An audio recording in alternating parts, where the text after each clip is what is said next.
And it's so exciting to learn that you can't do all these things without talking to or collaborating with communities. How's that journey been so far, and is it addressing their immediate needs? Yes, it's been quite the experience, just engaging and working with communities to see that impact. Because as an organization, as we try to drive change, we are more or less, we can't be everywhere at every time. So it's sowing those seeds and also working with communities. And where we've seen most traction is typically with schools. So there are specific schools we work with in different communities. But again, we are trying to impact mainstream, so we don't necessarily focus on the urban or elitist areas. It's out in the rural areas. So we try to engage schools with a creative arts program. That's one of the ways we do it. It's a creative arts program that we work with schools that's based on sustainability. So it's the goal is again to plant those seeds in the youth of using recycling as a way to be entrepreneurial, and also with things like we have a green leaf project too that we also use to kind of just also sow the same seed of introducing green. We see a lot of concrete coming up, replacing a lot of the vegetation we've had. And this has a lot of impact, not only on the earth, our health and everything. So with the Green Leaf Project, we work mainly with succulents, because there are things that you can have in the house, in transitional spaces, balconies, verandas, and things like that. So introducing that kind of, in a sense, will help to replace those. They are very low maintenance plants. And we encourage everybody to, maybe one in the studio, right? Hey, you said low maintenance, and I remembered I've killed a cactus before. I overwatered it. I had a plant. It was called Dion. I think I've told you the story before. See mimi niliwa ako kanini ka plant. Kaliuliwa na ndege. I promise. Because it was a succulent plant right by the window. And then a bird just came and did that thing. Okay. I tried putting it back. Nothing. Ikafanywa tena, like it's like that bird lived in that small container. Yeah, nyinyi watu wakiwa na green thumbs hamna hata thumbs. We're just that's how bad just it is. existing. But Beverly, please let us know how we can be part of Miss Earth. Someone is listening and they're like, you know what, actually I am already an eco warrior in my own small way, and I'd like to be part of Miss Earth. Okay. In terms of right now, as a local organization, we just work with a specific demographic, which is female, 18 to 26. And when we say 26, by the end of the said year, you should not be older than 26. Okay.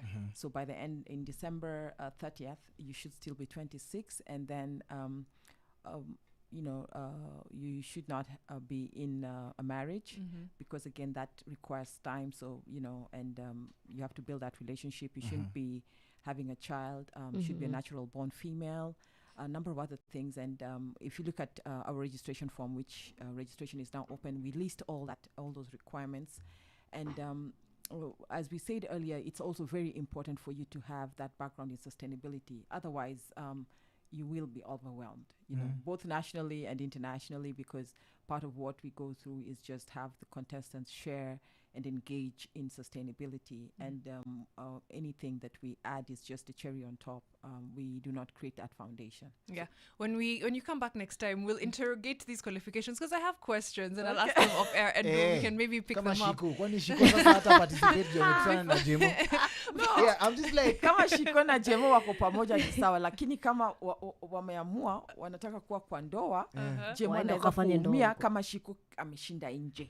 Akifanya vitu nje, ndio kwa sababu tunamwonea Jemo. I have questions, but please let us know how we can connect with, of course, you on social media, and of course how we can come through. I know you have a few things coming up this weekend and beyond. Yes. Okay. So social media, Miss Earth Kenya is on IG. If you go to our IG at Miss_Earth_Kenya, and on our bio you'll find a link that takes you to everything that is online that regards Miss Earth. Any information, what we are about, our traction so far is summarized all out there. Myself, I'm on IG at B_Amondi. And we are always open to work with, different organizations with the same goal, because we get farther together than alone. Yeah, we gain more ground working together, sharing what has worked for us with others, and also learning from other people. So yeah, and then in terms of the initiatives, everybody's welcome to the tree planting. Yeah, you can get to meet the queens when we are there out at Heritage of Hope, Faith and Hope Children's Center. Nasema queens watakuwa huko. Queens watakuwa huko. Nakuja. Sasa mufike hapo. Hiyo ndio reason nakuja. Capital letters. Msikia Say queens. no more. Say less. And then also we do have a drive. So if you have gently used clothes, gently used shoes, gently used books, please come through. If you can't come through and still want to support, you can drop the items out at Kimathi Chambers, second floor, room 7. Somebody will be there to accept the things so that we can go with them on the 20th out to the children's home. But again, we also welcome volunteers on that day, because we'll be doing a lot of tree planting with the children out there, and also doing mentorship sessions. So everybody's welcome. Come in and let us get more done together. Thank you so much for the work that